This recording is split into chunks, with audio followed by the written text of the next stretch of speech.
নমস্কার বন্ধুরা, কাজল ভিলেজ কিচেনে সকলকে স্বাগত জানাই। রোজকারের মতো আজও রান্নাঘরে চলে এলাম। তো দেখুন বন্ধুরা, আজকে রেসিপি হচ্ছে কিভাবে নরম তুলতুলে ফুলকো ফুলকো একদম ফুলকপির পরোটা হয়, সেইটাই আপনাদের সঙ্গে শেয়ার করব। যাতে করে গ্যাস অম্বল কিছুই হবে না, সেরকমভাবেই আজকে তৈরি করে আপনাদের সঙ্গে শেয়ার করব। তো তার জন্য দেখুন একটা ফুলকপি নিয়ে নিয়েছি। তো চলুন তাহলে শুরু করা যাক। এখন বন্ধুরা, ফুলকপির পরোটা করার জন্য আমি এখানে একটা ফুলকপি নিয়ে নিয়েছি। বেশ ভালো করে ধুয়ে পরিষ্কার করে নিয়েছি। দেখতে পাচ্ছ এটা কিন্তু গোটা একটা ফুলকপি।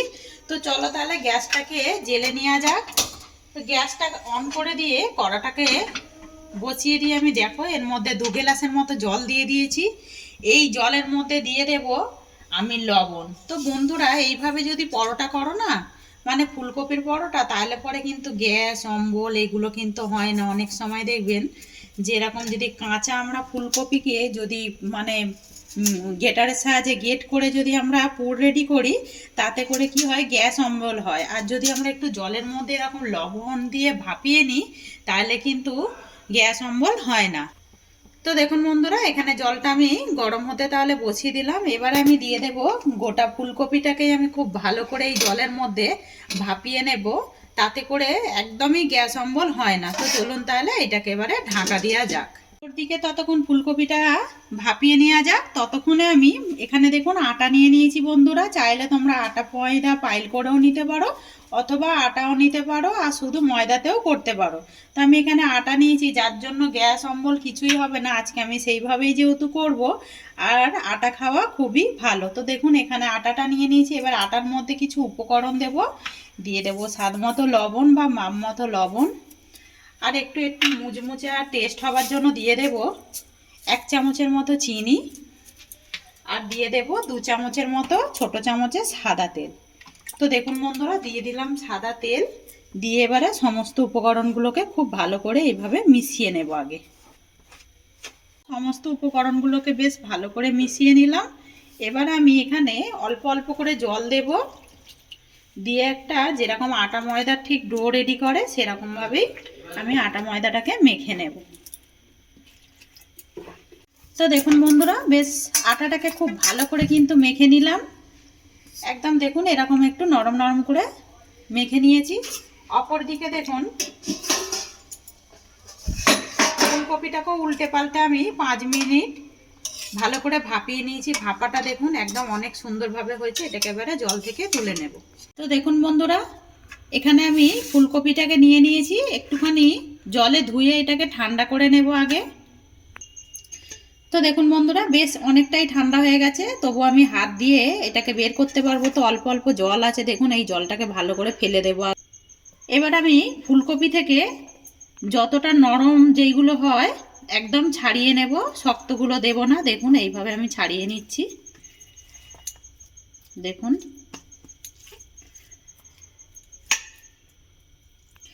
তো দেখুন বন্ধুরা, সব ফুলকপিটাই ছাড়িয়ে নিয়েছি। দেখুন যেগুলো ঠিক নরম আমি এটাকে সাইডে রেখে দিয়েছি, এগুলোকে সব আমি ছাড়িয়ে নিলাম। তো দেখুন কড়াটা কিন্তু বেশ গরম হয়ে গেছে। কড়ার মধ্যে দিয়ে দেব সাদা তেল। তো দেখুন দিয়ে দিলাম সাদা তেল, ওই 3 চামচের মতো দিয়ে দিলাম সাদা তেল। তেলটা কিন্তু বেশ গরম হয়ে গেছে। তেলের মধ্যে দিয়ে দেব গোটা জিরে ফোড়ন। তো দেখুন জিরেটা বেশ কিন্তু ভালো করে ফোড়নটা ভাজা হয়ে গেছে। এবার আমি এখানে দিয়ে দেব, দেখুন এখানে বেশ কিছুটা রসুন আমি থেতো করে নিয়েছি। এই রসুনটাকে আমি দিয়ে দেব। তো যারা মানে নিরামিষ করবেন তারা কিন্তু এই রসুনটা বাদ দিলেই কিন্তু একটা নিরামিষ মানে পরোটা হয়ে যাবে। তো দেখুন রসুনটাকে দিয়ে আমি এই একটুখানি ভাজা করে নেব। মানে কাঁচা একটা রসুনের যে গন্ধ থাকে ওইটা চলে যাওয়া পর্যন্ত একটু ভেজে নেব। এবার আমি এখানে দিয়ে দেব বেশ কিছুটা আদাকে গ্রেট করে নিয়েছি। আমি গ্রেট করে নেওয়া আদা দিয়ে দিলাম। আপনারা চাইলে বেটেও কিন্তু দিতে পারেন। তো বন্ধুরা, বেটে দেওয়ার থেকে এইভাবে একবার আলুর পরোটা হোক বা ফুলকপি বাঁধাকপি যে কোনো পরোটার মধ্যে এইভাবে গ্রেট করে দিয়ে একবার খেয়ে কমেন্ট করে জানাবেন যে কীরকম লাগলো। তো দেখুন বেশ আদা ফোড়নের সঙ্গে রসুনটা ভালো করে ভাজা হয়ে গেল। এবার আমি যে এখানে যে ফুলকপিটাকে আমি গ্রেট করে রেখেছিলাম না, মানে হাত দিয়ে ভেঙে, এইটাকেও আমি এর মধ্যে এবারে দিয়ে দেবো। তো দিয়ে এইভাবে মিশিয়ে দেবো। বন্ধুরা, শীতকালের সময় কিন্তু আলুর পরোটা হোক বা ফুলকপির পরোটা হোক বাঁধাকপির পরোটা খেতে কিন্তু দুর্দান্ত লাগে। একটু টমেটো সস বা টমেটো চাটনি দিয়ে কিন্তু খাওয়া হয়ে যায় এরকম একটা খাবার। তো দেখুন দিয়ে দিলাম। আমি এখানে ছোট্ট সাইজের একটা আলু নিয়েছি, খুব বড় দেবো না, তাহলে কিন্তু আলু আলু মনে হবে বেশি, তাহলে খেতে ভালো লাগবে না, ফুলকপির স্বাদটা কিন্তু পাওয়া যাবে না। ছোট্ট সাইজের একটা আলু দিয়ে দিলাম। এবার আমি এখানে একে একে করে কিছু উপকরণ দিয়ে দেব বন্ধুরা। এখানে স্বাদ মতো বা মাপ মতো লবণ। তো লবণটা আপনারা আপনাদের স্বাদ মতো বা মাপ মতোই কিন্তু পছন্দ করবেন, দেওয়ার চেষ্টা করবেন। এবারে দিয়ে দেব আমি এখানে জিরে গুঁড়ো, দিয়ে দেব আমি এখানে হলুদের গুঁড়ো, আর দিয়ে দেব ঝালের জন্য লঙ্কার গুঁড়ো। তো দেখুন বন্ধুরা, দিয়ে দিলাম সমস্ত উপকরণগুলোকে, দিয়ে খুব ভালো করে এইভাবে আমি একটু মিশিয়ে নেব।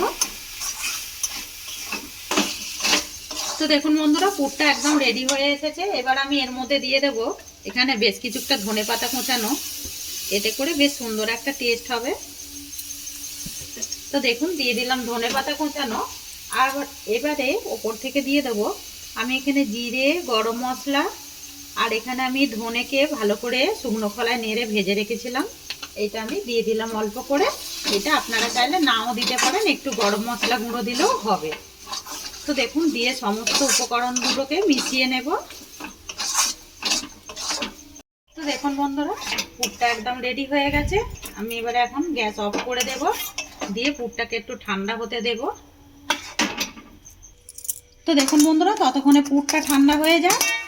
একটুখানি এটাকে আমি একটু থেঁচে নেব, মানে আটাটা যে মেখে রেখেছিলাম একটু মেখে নেব। তো দেখুন মাখা আমার বেশ হয়ে গেল। এবার আমি এখান থেকে যেরকম আটা মানে রুটি পরোটা করি না, তার থেকে একটু লেচিটা একটু বড় করেই কেটে নিতে হবে। তো দেখুন আমি কিভাবে কাটছি। বন্ধুরা, লেচিগুলোকে একটু আমি গোল গোল করে নিয়েছি। তো এবার আমি এগুলোকে একটা বাটির আকারে আগে গড়ে নেব। ঠিক দেখুন যেভাবে করছি, এইভাবে আমি পুরটাকে ঠিক এর মধ্যে ভরে নেব। তো দেখুন বাটির মতো করে নিলাম। এইভাবে আগে বাটির আকারে গড়ে নিয়ে এখান থেকে আমি 1 চামচ পুর নিয়ে নেব, নিয়ে ঠিক এরকম দিয়ে দেব। তো বন্ধুরা, একটু পুরটা দিলে কি হয় জানেন, খেতে ভালো লাগে।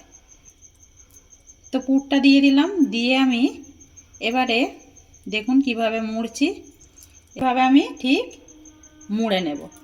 তো দেখুন কতটা সুন্দরভাবে মুড়ে নিলাম। আর ওপরটা ঠিক এইভাবে টোপরের মতো করে এটাকে একটু হাত দিয়ে চেপে এভাবে ঠিক সেট করে দেব। তো দেখুন একটা একদম রেডি হয়ে গেল কতটা সুন্দরভাবে।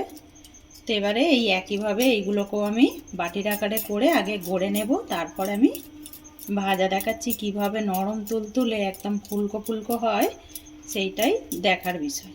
তো দেখুন আরও একটা কথা বলতে বলতে বাটির আকারে গড়ে ফেললাম।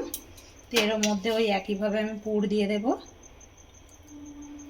এই দেখুন পুর দিয়ে দিলাম, দিয়ে তো চাইলে আপনারা যদি মনে ভাবেন একটুখানি এরকম করে ময়দাটাকে একটু ছিটিয়ে দেবেন, দিয়ে এইভাবে জাস্ট মুড়ে দেব। দেখুন এইটুকুন হয়ে গেল। তো আমি একেবারে দুটো মুড়ে নিলাম, দেখুন কতটা সহজে একেবারে হয়ে গেল এইটাও। তো সবগুলো আগে মানে পুর ভরে নিয়ে ফিরে আসছি। সবগুলোই বেশ সুন্দর করে গড়ে নিয়েছি, কতটা সুন্দর লাগছে বন্ধুরা। একটু নিচের দিকে ময়দা মানে আটা ছিটিয়ে দিয়েছি আমি, কারণ যাতে না নিচের দিকটা একটু লেগে যায়, তাই জন্য একটু আটাটাকে ছিটিয়ে দিলাম। এবারে এর মধ্যে আমি অল্প করে একটু আটা ছিটিয়ে দেব। তোমরা চাইলে পরে কিন্তু এখানে তেল দিয়েও কিন্তু বেলে নিতে পারো। তো এবারে আমি এইগুলোকে যেরকম ঠিক পরোটা গোল গোল করে রুটি হয় সেরকমভাবেই আমি এইভাবে বেলে নেব। তো অপর দিকে দেখো কড়াটাকে আমি ফের গরম হতে বসিয়ে দিয়েছি খুব ভালো করে, মানে ধুয়ে পরিষ্কার করে। তো দেখুন একটা পরোটা একদম বেলে নিয়েছি, একটু হাত দিয়ে আটাটাকে একটু এইভাবে আমি ঝেড়ে নেব, ঝেড়ে নিয়ে দিয়ে দেবো কড়ার মধ্যে। তো আগে দু পিঠ এইভাবে আমি কাঁচা উল্টে পাল্টে আগে ভেজে নেব। তো এখানে আমি আরও একটা লেচি নিয়ে নিয়েছি, ওই একইভাবে একটু হালকা হাতে এইভাবে একটু বেলে নিতে হবে। তো দেখুন,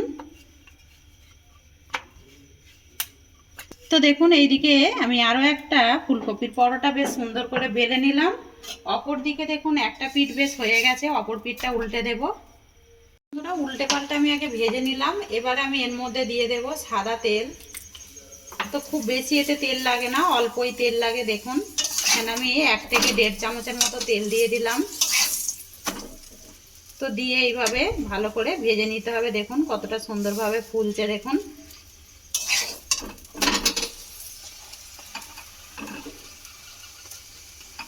এইভাবে লাল লাল করে সুন্দর করে ফুলকপির পরোটাগুলোকে ভেজে নিতে হবে।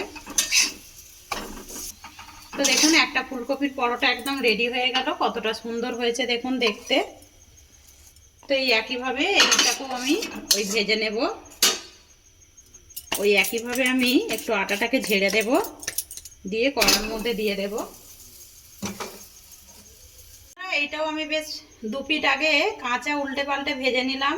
এবারে এর মধ্যে দিয়ে দেব সাদা তেল, দিয়ে এইভাবে আমি উল্টে পাল্টে এটাকেও ভেজে নেব।